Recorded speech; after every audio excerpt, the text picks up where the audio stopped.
Right తెలంగాణలో car party Congress party మధ్య ప్రచండ యుద్ధాన్ని తలపించే విధంగా వార్ నడుస్తుంది.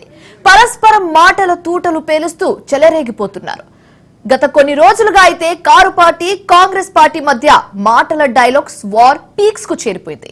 పరస్పరం తీవ్ర విమర్శలతో అమీతుమీ తేల్చుకుంటామనే రీతిలో చెలరేగిపోతున్నారు. కేసీఆర్ ను కేటీఆర్ ను ఫినిష్ చేస్తాం, బీఆర్ఎస్ పార్టీని మనుగోడులో లేకుండా చేస్తామంటూ రేవంత్ రెడ్డి చేసిన కమెంట్స్ దెబ్బకు వణికిపోయి ముక్కలు చెక్కలు చీలికలు పీలికలకు గురవుతుందన్న ప్రతిపక్ష బీఆర్ఎస్ పార్టీ ధీటుగా కౌంటర్లు ఇస్తుంది. అయితే కాంగ్రెస్ పార్టీని సీఎం రేవంత్ రెడ్డిని గట్టిగా నిలదీస్తూ సై అంటే సై అంటూ కాలు దువ్వుతుంది. బీజేపీని కూడా వెనక్కి నెట్టేసింది. దీంతో ఫినిషింగ్ రాజకీయాలు ఎటు దారి తీస్తున్నాయనేది అంతు చిక్కడం లేని పరిస్థితి ఎదుర్కొంది. ఇంతకు తెలంగాణ రాజకీయాల్లో ఏం జరుగుతోంది, ఏం జరగబోతుంది తెలియాలంటే watch this story.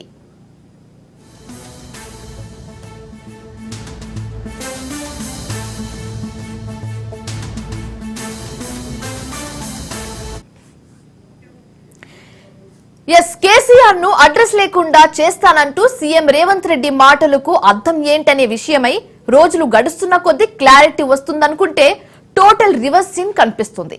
BRS party గోడను కట్టిన బంతిలా ఎగిరి గాలకు కౌంట్ డౌన్ స్టార్ట్ అయిందని, 335 రోజులు ముగిసింది, ఏడాది నిండడానికి ఇంకా సరిగ్గా 35 రోజులే మిగిలిందంటూ నిలదీయడం రాజకీయ వర్గాలు దుమారం రేపింది. అయితే కేసీఆర్ సైలెంట్ ఉన్న కేటీఆర్ అండ్ అలాగే హరీష్ రావు ఇద్దరు దూకుడు పెంచారు. బీజేపీ ఎక్కడాని జనం చూసుకుంటున్నారు. బండి సంజయ్ మాట్లాడుతున్నాడు కానీ కిషన్ రెడ్డి ఏదో ప్రోగ్రామ్స్ చేసుకుంటూ పోతున్నాడు. ఎంత చేసినా బీజేపీ ముందుకెళ్లలేకపోతుంది. మొన్నటి వరకు బీఆర్ఎస్ కు అడ్డంగా నిలిచిన మజ్లిస్ ఇప్పుడు రేవంత్ కు దన్నుగా నిలుస్తూ ఉండడంతో విచిత్రమైన పరిస్థితి నెలకొంది.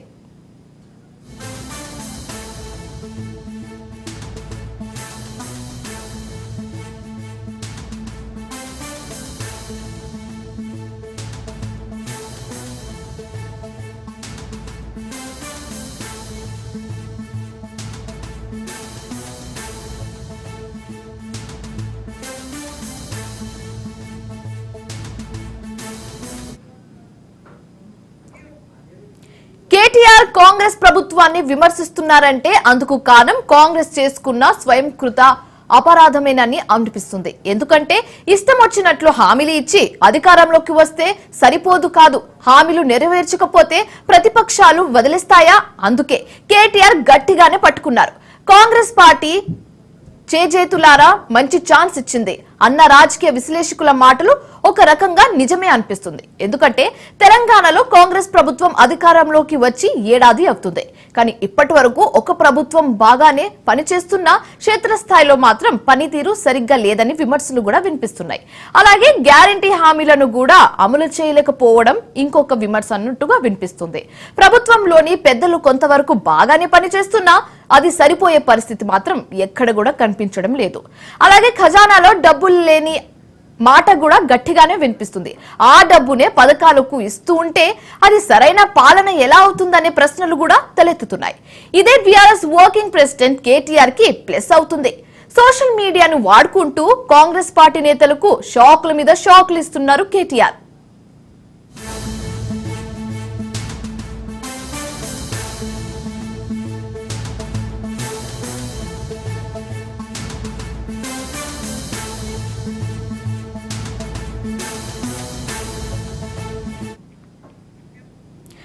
రైట్, ఇక కేటీఆర్ లేవనెత్తిన అంశాల్లో ఏడాదికి 35 రోజులు మాత్రమే మిగిలింది.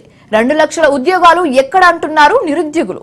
ఎకరాకు 15,000 రూపాయలు రైతు భరోసా ఏమైంది అంటున్నారు రైతన్నలు. పెంచిన 4,000 రూపాయలు పెన్షన్ ఎక్కడుందని అడుగుతున్నారు అవ్వతాతలు. నెలలైనా ఇస్తామన్న 2,500 ఎక్కడ పోయిందని అడుగుతున్నారు ఆడబిడ్డలు. పెంచి ఇస్తామన్న 6,000 రూపాయలు పెన్షన్ ఎక్కడని నిలదీస్తున్నారు దివ్యాంగ అన్నలు అక్కలు. ఉద్యోగులు మా పీఆర్సీ ఎక్కడ, మా డిఏలు ఎక్కడని సమ్మెలకు సై అంటున్నారు. కౌలు రైతులు మా 15,000 రూపాయలు ఎక్కడంటూ రైతు కూలీలు కూడా మాకిస్తున్నా అన్న 12,000 రూపాయలు ఎప్పుడిస్తారు సార్ అని ఎదురు చూస్తున్నారు.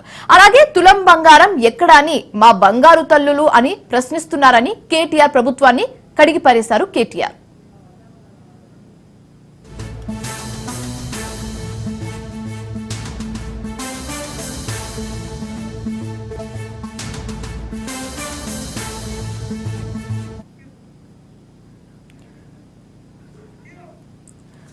పిట్టగోడులో సోషల్ కూస్తాడన్న విమర్శలకు కౌంటర్ అన్నట్లుగా ప్రత్యక్షంగా ప్రజలను కలుస్తూ ప్రభుత్వాన్ని నిలదీసే రెచ్చగొట్టే ప్రయత్నం చేశారు. అంతేకాదు రేవంత్ రెడ్డికి కాంగ్రెస్ పార్టీకి పెద్దన్న రాహుల్ గాంధీ హైదరాబాద్ పర్యటన వేళ హైకమాండ్ ను కూడా కేటీఆర్ నిలదీశారు.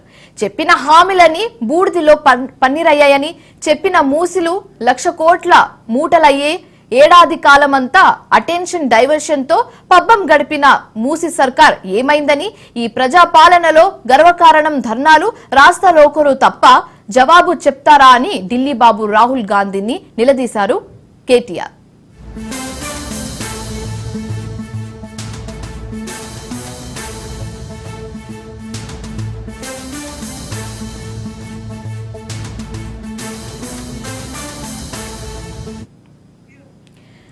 రైట్, ఇక కేసీఆర్ ఫామ్ హౌస్ కి పరిమితమైన తరుణంలో అంతా తానే వ్యవహరిస్తున్న కేటీఆర్ తన ఇమేజ్ ను పెంచుకునే రీతిలో జనానికి చేరువయ్యేందుకు రాష్ట్ర వ్యాప్త పాదయాత్ర చేపట్టడంపై కసరత్తు చేస్తున్నట్లు పొలిటికల్ సర్కిల్స్ లో టాక్ వినిపిస్తుంది. అయితే సోషల్ మీడియా వేదికగా నెటిజన్ అడిగిన ప్రశ్నకు కేటీఆర్ సమాధానం చెప్పినట్లు పార్టీ వర్గాలు చెప్తున్నాయి. పాదయాత్ర తేదీ, సమయం మాత్రం ఆయన ఎక్కడ వెల్లడించలేదు. ఆ క్రమంలో అసలు కేటీఆర్ పాదయాత్ర ఎందుకు కోసం చేస్తున్నారో అర్థం కాని పరిస్థితి నెలకొంది. సొంత ఇమేజ్ ను పెంచుకోవడానికా, లేక హరీష్ రావుకు చెక్ పెట్టేందుకు పాదయాత్ర ప్లాన్ చేస్తున్నారా? అసలు ఇంతకీ కేటీఆర్ పాదయాత్రకు కేసీఆర్ క్లియరెన్స్ ఇచ్చారా లేదా అనేది $1 మిలియన్ ప్రశ్నగా మారిపోయిందంటున్నారు గులాబీ పార్టీ నేతలు. అయితే పాదయాత్రపై అధికారికంగా ప్రకటన చేయకపోయినా ప్రజల్లో విస్తృతంగా చర్చ నడిపేలా సోషల్ మీడియాలో కేటీఆర్ వర్గీయులు ప్రచారం చేస్తున్నారు. పాదయాత్రపై అధికార ప్రకటన చేయకుండా ప్రపంచాన్ని మాత్రం స్టార్ట్ చేయడం వెనుక ఉన్న వ్యూహం ఏంటనే తమకు అర్థం కాలేదని గులాబీ పార్టీ నేతలు చెప్తున్నారు.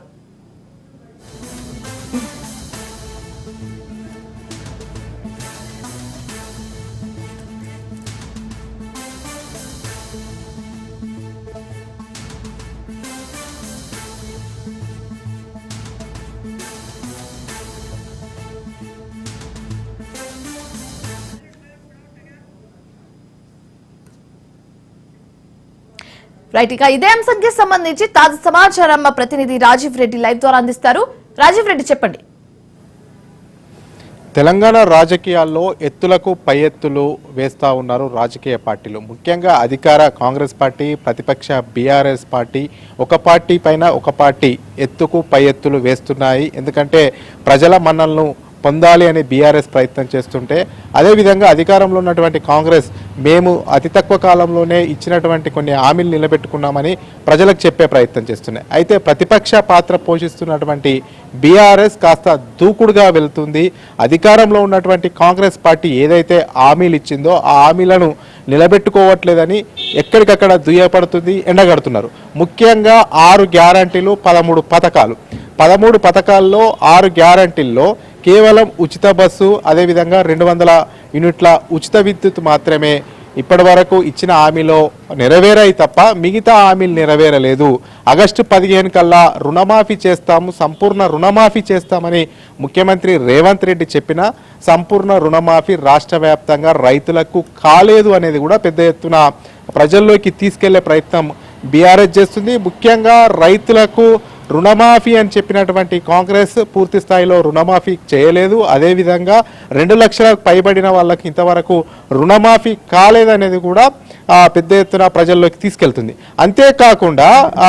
అంతేకాకుండా బీఆర్ఎస్ ముఖ్యంగా ఇచ్చినటువంటి 6 గ్యారంటీలు, 13 పథకాలను పదే ప్రజలకు గుర్తు చేస్తుంది.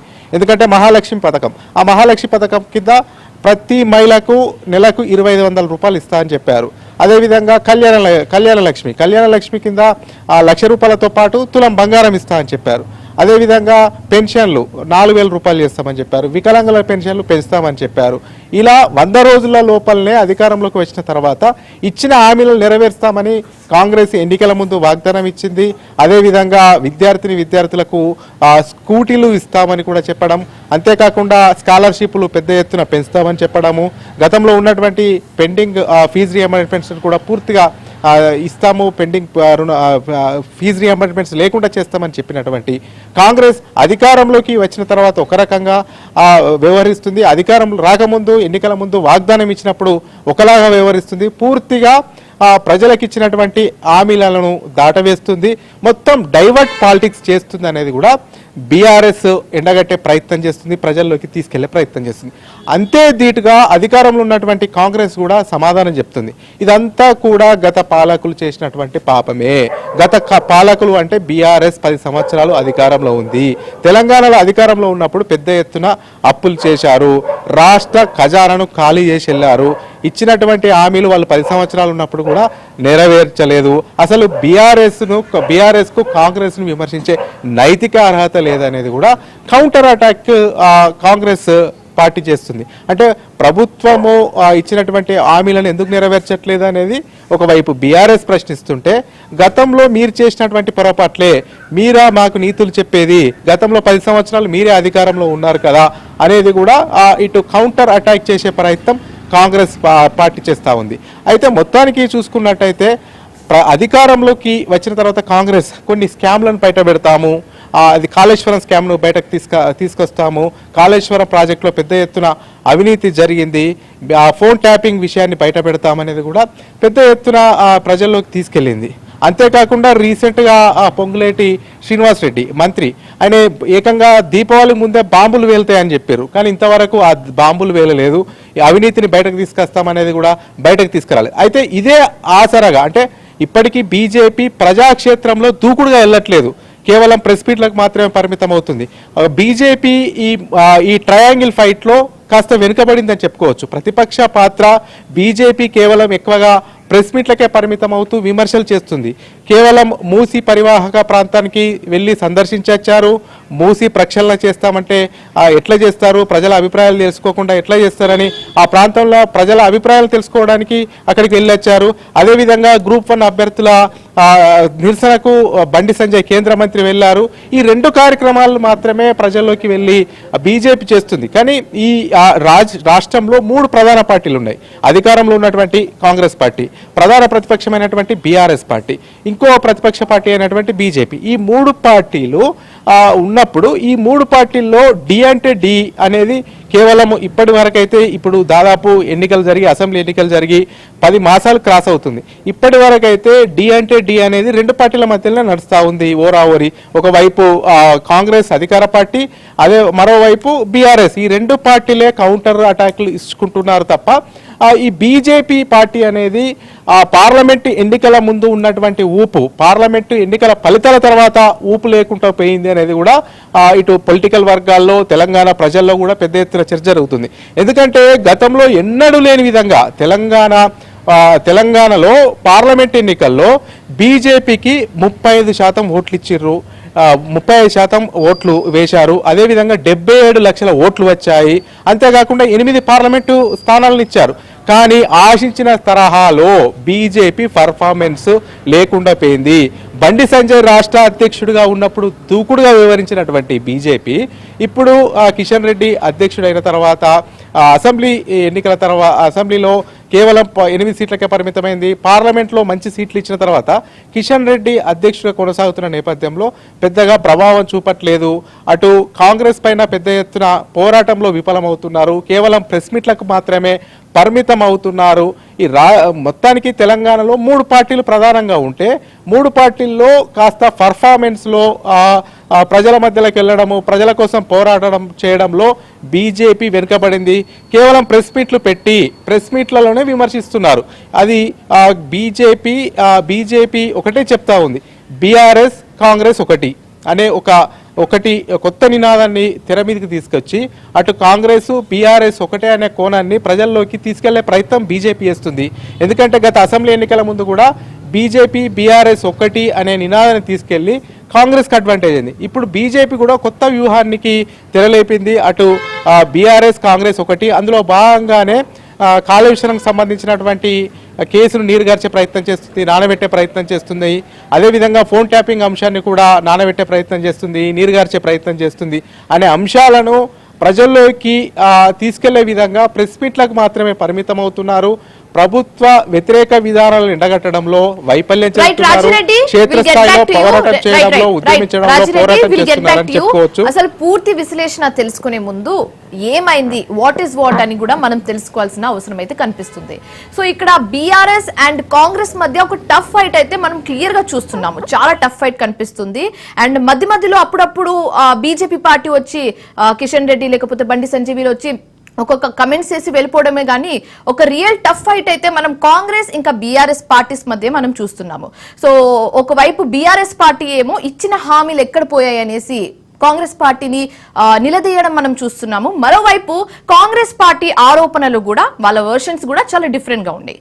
అవేంటంటే కేసీఆర్ ఫామ్ హౌస్ కి పరిమితమైన తరుణంలో అంతా తానే వ్యవహరిస్తున్న కేటీఆర్ తన ఇమేజ్ ను పెంచుకునే రీతిలో జనానికి పరిచయం అయ్యేందుకు రాష్ట్ర వ్యాప్తంగా పాదయాత్ర చేపట్టడంపై కసరత్తు చేస్తున్నట్లుగా పొలిటికల్లో ఒక చిన్న టాక్ నడుస్తుంది. అయితే దీనికి తగ్గట్టుగా సోషల్ మీడియా వేదికగా నెటిజన్ అడిగిన ప్రశ్నకు కేటీఆర్ సమాధానం చెప్పినట్లుగా పార్టీ వర్గాలు కూడా చెప్తున్నాయి. పాదయాత్ర తేదీ సమయం మాత్రం ఎక్కడ కూడా కేటీఆర్ ఇప్పటి వరకు ప్రకటించలేదు. ఆ క్రమంలో అసలు కేటీఆర్ పాదయాత్ర ఎందుకోసం చేస్తున్నారో గట్టి చర్చ మొదలైందని చెప్పొచ్చు.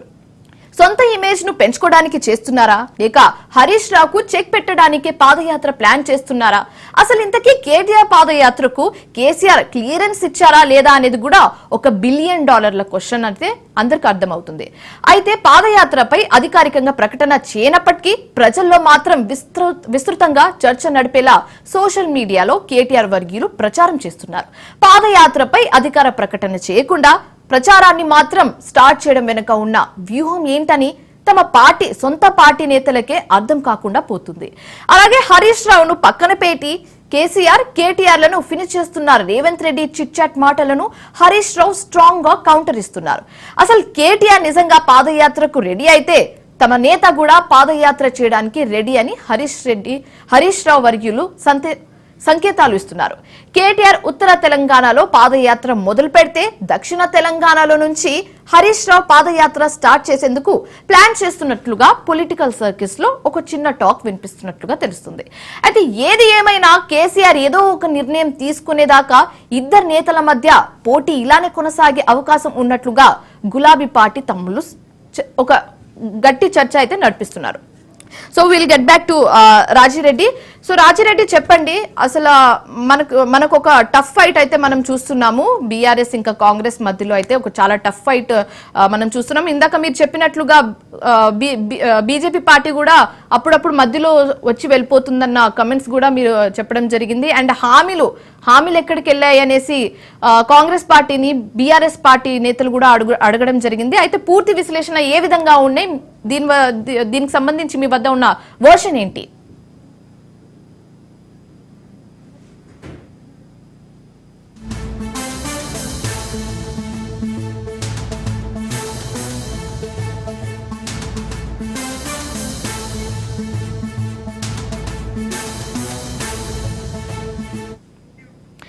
Right, CM Revanth Reddy chit chat comments mind game divert politics లో భాగమంటున్నారు గులాబీ పార్టీ నేతలు.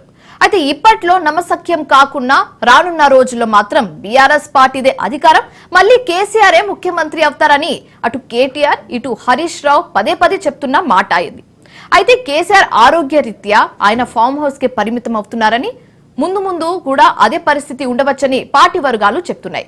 దీంతో రానున్న రోజుల్లో గులాబీ బాస్ తన రాజకీయ వారసత్వాన్ని ఎవరికి కట్టపెడతారన్న చర్చ జోరుగా నడుస్తుంది. ఒకవైపు మేనల్లుడు, మరోవైపు కొడుకు, ఈ ఇద్దరు నేతల్లో ఎవరికొకరికి పార్టీ అయితే కట్టబెట్టడం ఖచ్చితంగా అయ్యే పని. అయితే ఆయన కొడుకు వైపే మొగ్గు చూపే అవకాశం ఉన్నట్లుగా తెలుస్తుంది. ఒకవేళ అదే జరిగితే హరీష్ రావు తీసుకునే నిర్ణయం పైన ఉత్కంఠ నెలకొంది. కేసీఆర్ మాటను తప్పకుండా పాటిస్తూ అని చెప్పే హరీష్ రావు ఆయన ఎటువంటి నిర్ణయం తీసుకున్నా కట్టుబడి ఉంటారనే వాదన ఆయనది. ఇలాంటి సిచ్యువేషన్ ఎదురైతే హరీష్ రావు సైలెంట్ గా సైడ్ అయిపోయి రేవంత్ రెడ్డి మాటలను నిజం చేస్తారా ఏమో వేచి చూడాలి. రైట్, తెలంగాణ రాష్ట్రంలో బీఆర్ఎస్ ఉనికి లేకుండా చేస్తానని ఒకవైపు రేవంత్ రెడ్డి చెప్తుంటే మరోవైపు మాత్రం తొందరలో పొలిటికల్ బాంబులు పేలుతాయంటూ మంత్రి పొంగులేటి శ్రీనివాసరెడ్డి చేస్తున్న ప్రకటనలు తాజాగా రాజకీయ వర్గాల్లో హాట్ టాపిక్ గా మారాయి. దీపావళికి ముందే పేల్తాయన్న ఆయన తర్వాత లేదా 2 రోజుల్లో 3 రోజుల్లో అయినా పేలవచ్చని ఖచ్చితంగా చెప్పారు. అయితే కమెంట్స్ వెనుక అంతరాయం ఏంటి, ఎలాంటి రాజకీయ బాంబులు పేలుతాయనేది మాత్రం ఇప్పటి వరకు రాని క్లారిటీ.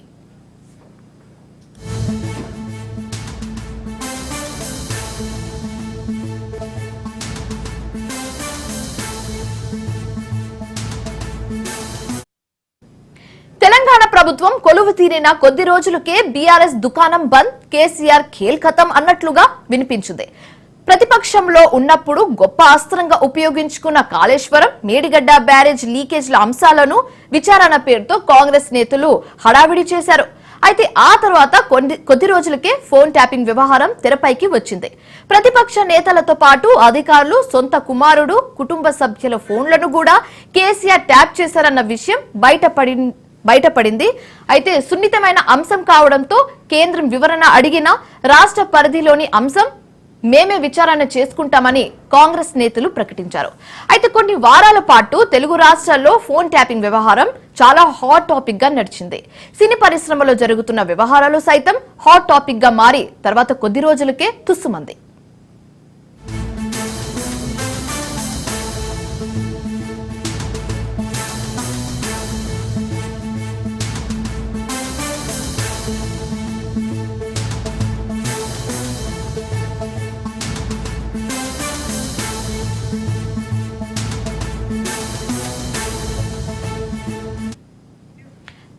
రాష్ట్రంలో అధికారం కోల్పోయిన వెంటనే బీఆర్ఎస్ పార్టీ రోజులు గడుస్తున్న కొద్దీ చీలికలు పీలికలు దిశగా వెళ్తున్నట్లుగా కనిపిస్తుంది.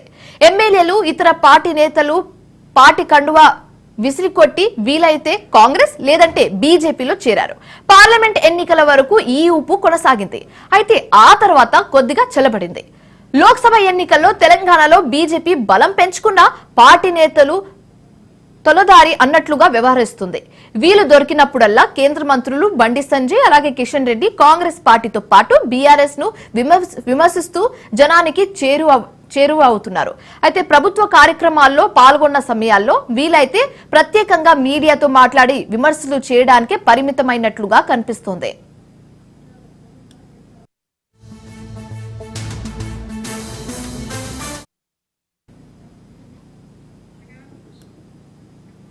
కాస్త చేదుగా అనిపించినా సరే ఇది మాత్రం నిజం. బీజేపీ నేతలు జనంలోకి వెళ్లడం లేదన్న విమర్శలు మాత్రం గట్టిగా వినిపిస్తోంది. ఎందుకంటే రాష్ట్ర అధ్యక్షుడిగా ఉన్నప్పుడు బండి సంజయ్ పాదయాత్ర చేస్తూ హల్చల్ చేశారు. రాష్ట్ర వ్యాప్తంగా బీజేపీ జెండా కనిపించేలా కష్టపడ్డారు. కేసీఆర్ ను జైలుకు పంపించడం ఖాయమంటూ చేసిన ప్రకటనలకు సర్కార్పై అసంతృప్తితో ఉన్న జనాలను ఆకట్టుకున్నాయి. అంతేకాదు కేంద్రంలో అప్పట్లో పూర్తి మెజారిటీతో ఉన్న బీజేపీ జాతీయ నేతలు కూడా హోంమంత్రి అమిత్ షా, ప్రధాని మోడీ సలహా కీలక నేతలంతా వీళ్ళు చిక్కినప్పుడల్లా తెలంగాణలో పర్యటించి గోల్కొండ కోటపై కాషాయ జెండా ఎగరవేస్తామన్న ప్రకటనలతో హల్చల్ చేశారు. అయితే ఎన్నికల్లో క్షేత్రస్థాయిలో అనేక తప్పులు చేసి ఎన్నికల్లో మూల్యం చెల్లించుకున్నారు. అసెంబ్లీ ఎన్నికల్లో చేసిన తప్పులు లోక్సభ ఎన్నికల్లో రిపీట్ కాకుండా జాగ్రత్త పడుతూ లోక్సభలో సీట్ల సంఖ్యను పెంచుకోగలిగారు.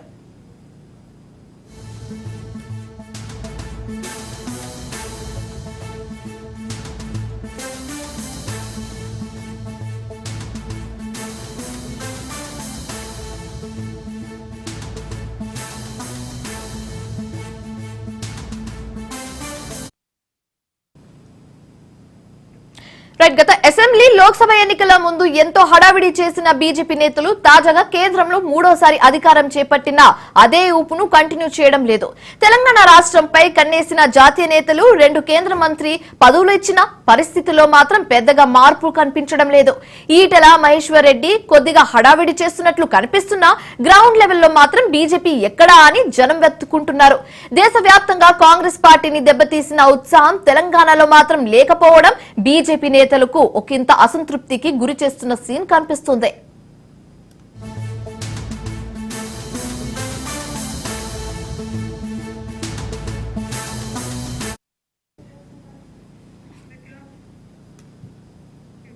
అలాగే 10 ఏళ్లుగా బీఆర్ఎస్ పార్టీతో అంటకాగి ఆ పార్టీ నిర్ణయాలకు జీ హుజూర్ అన్నట్లుగా మజ్లిస్ పార్టీ గడుస్తూ వచ్చారు.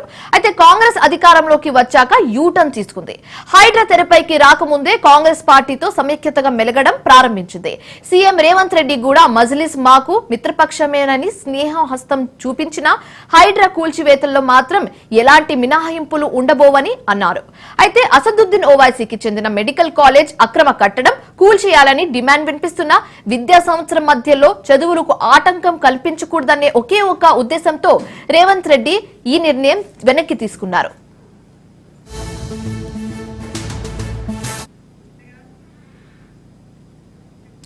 ఎన్నికల ముందు వరకు కాంగ్రెస్ తో పొత్తు పెట్టుకుని తర్వాత కూడా కొద్ది రోజుల పాటు కొనసాగుతామన్న వామపక్షాలు కూడా క్రమంగా కాంగ్రెస్ కు దూరం జరుగుతున్నాయి. వీలున్నప్పుడల్లా కాంగ్రెస్ ను నిలదీస్తున్నాయి. సిపిఐ పక్ష నేత పువ్వాడ అజయ్ ఎమ్మెల్యేగా ప్రభుత్వ నిర్ణయాలను అసెంబ్లీలో ప్రశ్నించేందుకు సైతం వెనకాడడం లేదు. సిపిఎం మాత్రం కాంగ్రెస్ తో పూర్తి దూరం పాటిస్తున్న ఈ రెండు పార్టీల ఉనికి ప్రభావం రోజు రోజుకు తగ్గిపోతుంది. వామపక్ష విద్యార్థి సంఘాలు చురుగ్గా ఉన్నంతగా రాజకీయ పార్టీలు చురుగ్గా కనిపించడం లేదు.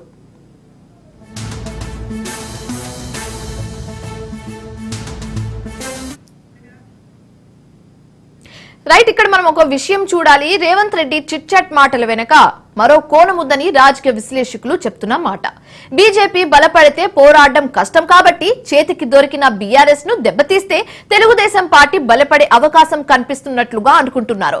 అయితే తెలంగాణలో తెలుగుదేశం పార్టీ బలపడితే కాంగ్రెస్ పార్టీలోని పాత కాపులంతా టీడీపీ గూటికి వెళ్లిపోతే కాంగ్రెస్ బలహీనంగా మారుతుంది. కాబట్టి సీఎం రేవంత్ రెడ్డి చేతికి చిక్కిన బీఆర్ఎస్ ను చేర్చుకుంటున్నారు. ఫినిష్ అంటూ పరోక్షంగా బీజేపీ బలపడకుండా తెలుగుదేశం పార్టీ తెలంగాణలో నిలదెక్కకుండా డబుల్ గేమ్ ఆడుతున్నారన్న టాక్ గట్టిగా వినిపిస్తోంది.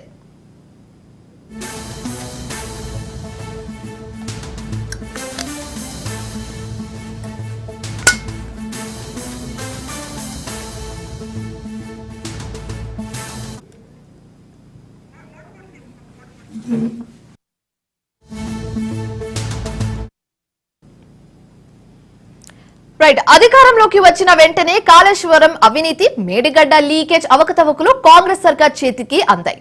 అయితే ఆ తర్వాత కొన్ని రోజులకే ఫోన్ ట్యాపింగ్ బ్రహ్మాస్త్రంలా మారిపోయింది. అయితే ఈ రెండింటి మధ్య ఎలాంటి కీలక నిర్ణయాలు తీసుకునే కాంగ్రెస్ సర్కార్ తాజాగా హైడ్రా పేరుతో హడావిడి చేస్తుంది. అక్రమ కట్టడాల్లో విద్యా సంస్థలు ఉన్నాయని వాటికి మినహాయింపులు ఇచ్చి కోర్టుకు వెళ్లే అవకాశం కల్పించడంతో పరోక్షంగా బీఆర్ఎస్ ప్రజల్లోకి వెళ్లి బలపడే ఛాన్స్ ఇచ్చినట్లుగా అయిపోయింది. అయితే ఇదే రేవంత్ రెడ్డి వ్యూహమా లేక రాజకీయమా? క్లారిటీ కావాలంటే మరికొన్ని రోజులు వేచి చూడాల్సిందే.